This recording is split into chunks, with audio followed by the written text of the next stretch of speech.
Il-liġi tal-Unjoni Ewropea affettwat il-ħajja taċ-ċittadini kollha tal-Unjoni Ewropea b'ħafna modi. Il-post tax-xogħol huwa eżempju wieħed biss.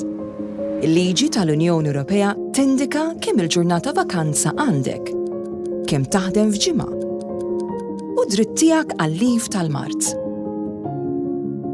Permezz ta' deċiżjonijiet tal-qorti, issa nafu li jekk timrat matul il-vakanzi, tista' tieħu lura dawk il-ġranet li tista' turi li fihom kont marit.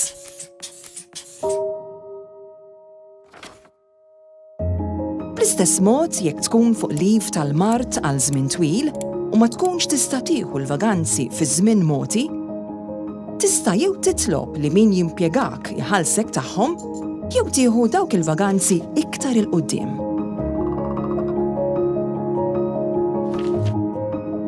F'kawża li tressqet quddiem il-qorti, sindakat ikkontesta regolamenti nazzjonali li kienu jgħidu li l-impjegati kellhom dritt għal vaganzi biss wara li jkunu ħadmu għal 13-il xahar.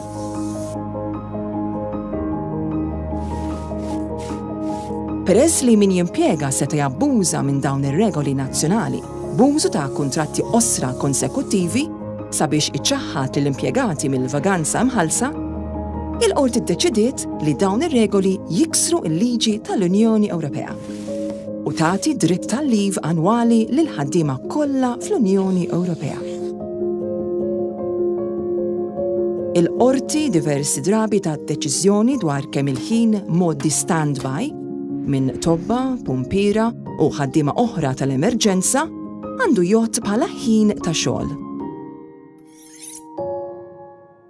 Il-qorti qalet li fejn l-impjegat ma setax juża ħinu kif xtaq, pereżempju tabib subaltern fuq standby fi sptar, dawk is-sigħat għandhom jitqiesu li huma ħin ta' xogħol.